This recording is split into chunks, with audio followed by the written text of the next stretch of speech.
Do you know my connection with Comlink? With the Comlink, besides that wonderful scene, or? Yeah. Do you know what happened? No, Did I ever tell you? Well, 3PO's hands, you can see behind me, my hands are this big. His are like these giant things. So when in the first movie, I had to pick up this little white gadget, there was no way that I could grip anything that small. But when you see me pick it up, I think it makes a noise, so you hear it go, and you see 3PO's hand come in, pick it up, and then you come to that shot of me talking like that. Well, in the scene that comes in like that, what you can't see is that in the palm of my hand was a sticky pad. And so basically I slapped the thing enough to attach it to me, pulled it out of shot. So hence my fondness for this program. For the Comlink. Sure. That's great.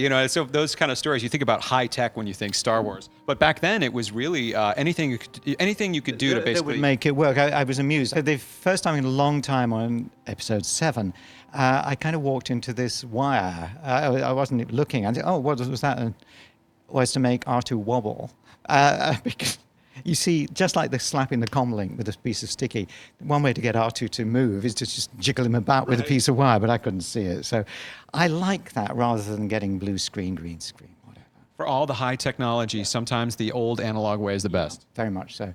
And then you come down to the analog way of making costumes here.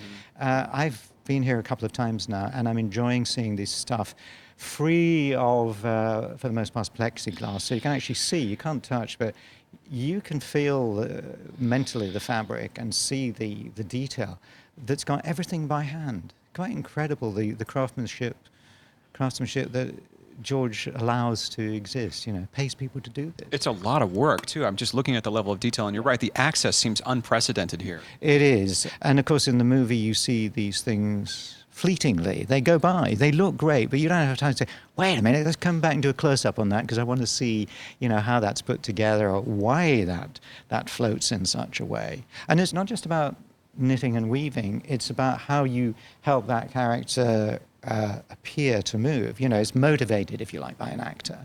But unless you give them that material that's, simple terms, cut on the bias so it will swirl and all that kind of thing, it's just clothes, it's just material. And when you put the costume on, of course, recently, episode 7, but even for the prequels, the classic trilogy, are you always amazed at how the costume informs the character? I'm not the sort of actor that goes on endlessly about, well, you got to motivate my scene. What is my motivation for the? You're getting paid, honey. Yes. Oh, that's the motivation. Right. Okay. With this, kind of, I know 3PO well enough to know how he would react if the director, the writer, lets me do that. I'm just an actor. There's lots of people suggesting how to do things. But you are the only actor that has been in now all 7 Star Wars films. Yes. How does that feel? It's very strange, because a lot of people know that, I didn't want to be in the first one.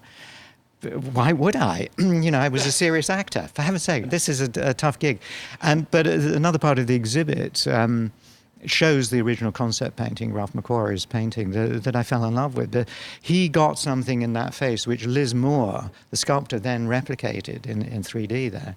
And so I became the internal engine for him, if you like. And does it surprise you that here in 2015 we're looking back at these costumes that are almost 40 years old? I think every time the way the costumes work is in sync with the storyline, in sync with where you are, what the circumstances are, what the society is about. We're not talking about our society. So it's where that story leads us and what is the history of that planet or that organization or that state or kingdom or whatever it is. The costumes are a character in their own right, if you like. John Williams' music is a character.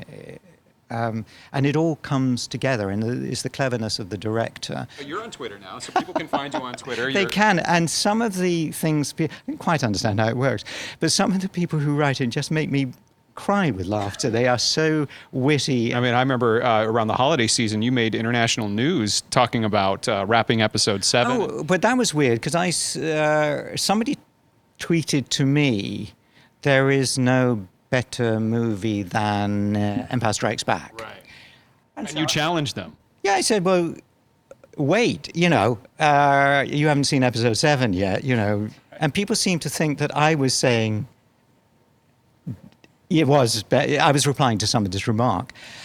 But if I tell you that one of the joys, or one of the things I think we all enjoyed about the first set of films, was that everything was real for the most part. That if we were in a room like this, it was a room like this, and I could look around and think, I'm in a room like this.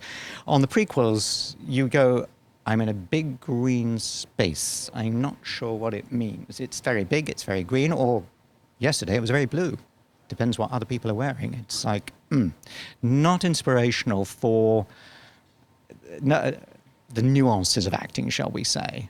And there's a reality about having scenery and not having too much technical stuff. So we may be seeing more of that.